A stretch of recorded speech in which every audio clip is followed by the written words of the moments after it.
Bonsoir à vous qui nous rejoignez ce soir depuis Kinshasa, Lubumbashi, Goma ou depuis la diaspora. Bienvenue sur Inside News RDC, votre rendez-vous quotidien avec l'information vérifiée et analysée.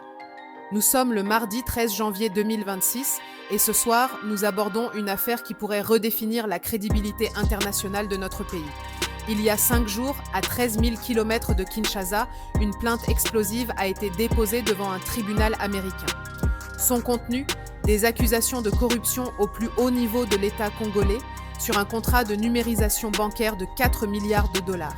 Une entreprise américaine accuse notre gouvernement d'avoir exigé des pots de vin sur ce projet stratégique. Elle affirme que le contrat a été annulé unilatéralement après son refus de céder au chantage. Et cette plainte a été déposée exactement un mois après que notre président ait signé à Washington un accord historique sur nos minéraux critiques. Aujourd'hui, nous allons décortiquer cette affaire dans tous ses aspects, les faits judiciaires, les accusations précises, le contexte diplomatique et surtout ce que cela signifie pour notre avenir économique. Restez avec nous. Commençons par les faits bruts. Le 8 janvier 2026, Pay Services Bank, une institution financière américaine basée à Boise dans l'Idaho, a déposé une plainte devant la Cour de district des États-Unis pour le district de l'Idaho. Le numéro de dossier est le Humble 2026 CVZ0009, accessible dans les registres judiciaires publics. Les défendeurs, la République démocratique du Congo, le ministère d'État en charge du portefeuille et plusieurs hauts fonctionnaires gouvernementaux dont les noms figurent dans les documents judiciaires. Le montant réclamé, 4 milliards de dollars américains.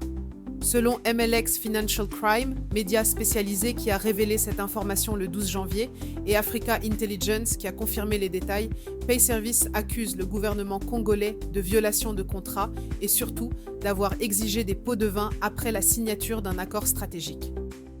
Mais qui est Pay Services Bank? C'est une banque privée constituée sous le Idaho Bank Act, autorisée par le département des finances de l'Idaho le 3 août 2022.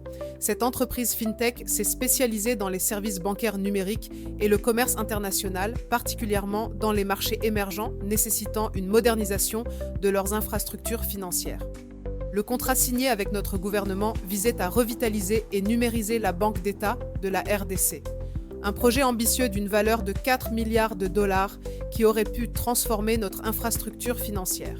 La Banque mondiale estime dans son rapport de 2025 que seulement 26% de la population congolaise a accès aux services financiers formels. Ce projet aurait pu changer radicalement la donne.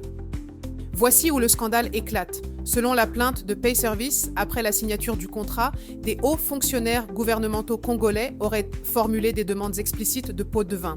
Ces demandes auraient été récurrentes et provenant de personnalités de haut niveau au sein de l'appareil gouvernemental. Pay Services affirme dans sa plainte avoir catégoriquement refusé de céder à ces demandes. L'entreprise américaine, soumise au Foreign Corrupt Practices Act, la loi américaine qui interdit aux entreprises américaines de verser des pots de vin à des fonctionnaires étrangers, ne pouvait légalement pas se plier à ces exigences. La réponse du gouvernement congolais, toujours selon Pay Service, a été brutale. Résiliation unilatérale du contrat, sans justification technique, sans compensation. Juste une annulation pure et simple d'un accord de 4 milliards de dollars qui aurait pu bénéficier à des millions de Congolais. Le timing de cette affaire est dévastateur.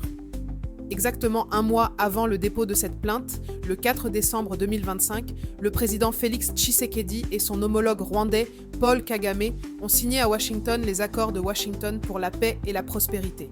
Selon le département d'État américain, cette signature historique a eu lieu en présence du président Donald Trump et de plusieurs chefs d'État africains à l'Institut de la paix des États-Unis. Ces accords portent non seulement sur la paix dans l'est du Congo, mais aussi sur un partenariat stratégique avec les États-Unis concernant les minéraux critiques. Les termes offrent aux entreprises américaines un accès préférentiel à nos réserves minérales. En retour, les États-Unis se sont engagés à faciliter le développement d'infrastructures et à soutenir la stabilisation de notre région. Imaginez la scène, le 4 décembre 2025, Tshisekedi signe solennellement à Washington un accord de confiance avec les États-Unis. 34 jours plus tard, le 8 janvier 2026, une entreprise américaine dépose une plainte accusant son gouvernement de corruption et de violation de contrat. Le timing est catastrophique. Comment les États-Unis peuvent-ils faire confiance à un gouvernement dont les hauts fonctionnaires sont accusés publiquement, devant un tribunal américain, d'avoir exigé des pots de vin et violé un contrat stratégique? Cette question n'est pas théorique. Le département d'État américain, dans son rapport 2025 sur le climat des investissements en RDC, liste clairement les problèmes de gouvernance, y compris les inefficacités judiciaires et la corruption, comme des obstacles majeurs à l'investissement. Transparency International, dans son indice de perception de la corruption 2023, classe la RDC au 170e rang sur 180 pays, avec un score de 20 sur 100. C'est un score catastrophique qui signifie que notre pays est perçu comme l'un des plus corrompus au monde. Et ce n'est pas qu'une perception. Les faits récents sont accablants. En 2022, l'affaire Glencore a éclaté. Cette multinationale suisse a payé 180 millions de dollars pour régler des accusations de corruption. Le département de la justice américain avait établi que Glencore avait versé au moins 27,5 millions de dollars en pots de vin à des fonctionnaires congolais entre 2007 et 2018. En avril 2023, un rapport de l'Inspection générale des finances a révélé un détournement massif. L'audit de la paie gouvernementale a découvert plus de 145 000 agents payés avec des numéros d'enregistrement fictifs. La perte mensuelle pour le Trésor, 149 milliards de francs congolais, soit 66,2 millions de dollars. Sur une année, c'est près de 800 millions de dollars qui s'évaporent. Ces scandales révèlent un système de corruption endémique. Et maintenant, ce système vient d'être exposé une fois de plus devant un tribunal américain dans une plainte portant sur un contrat de 4 milliards de dollars. Parlons maintenant des conséquences concrètes de ce procès sur notre capacité à attirer des investissements.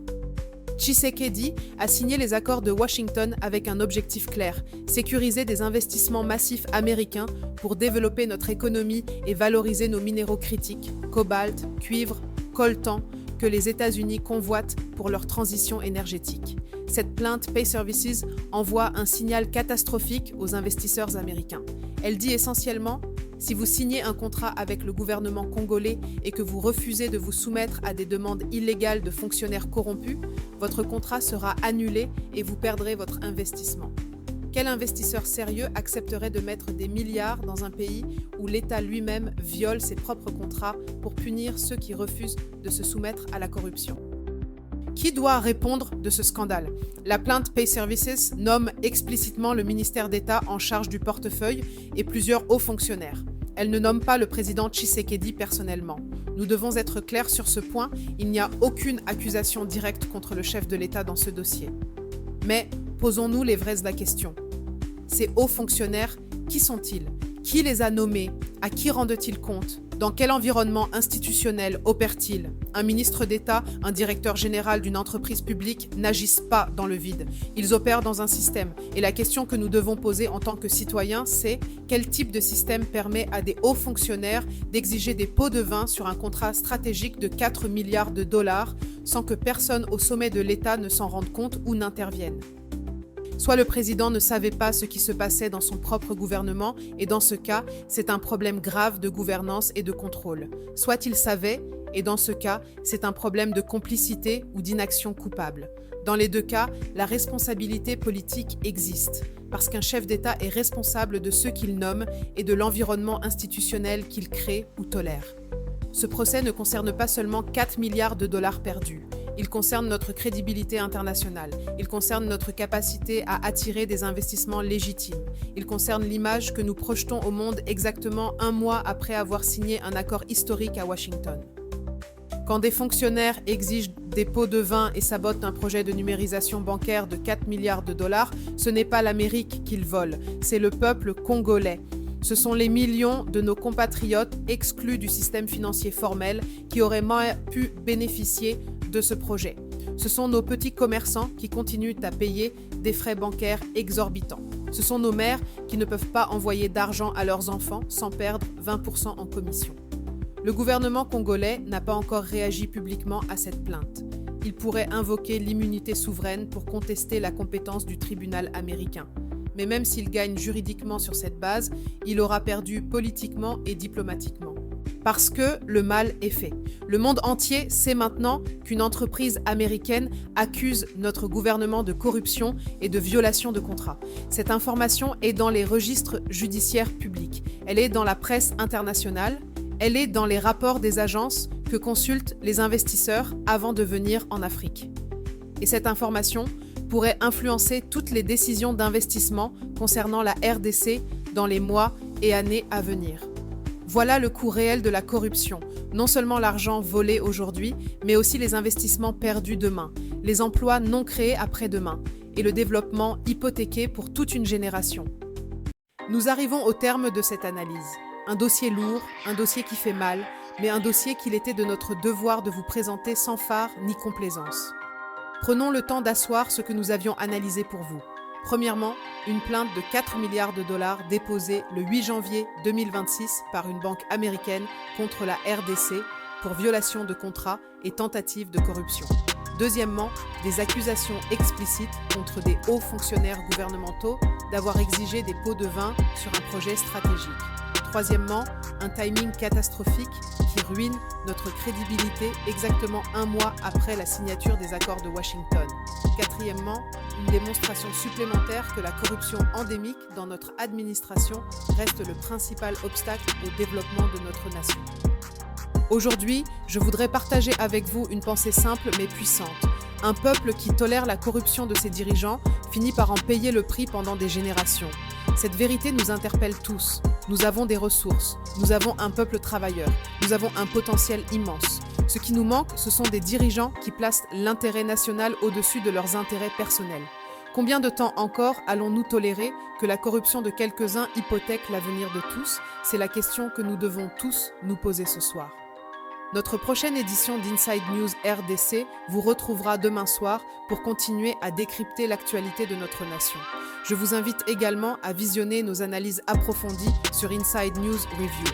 Je recommande particulièrement notre dossier « Le système bancaire en RDC », une ponction organisée qui éclaire les mécanismes de prédation financière dans notre pays. Que Dieu bénisse la République démocratique du Congo, que Dieu protège notre peuple et que la vérité continue de faire son chemin, même quand elle dérange les puissants. Je suis Julia et c'était Inside News RDC. Bonne soirée à tous.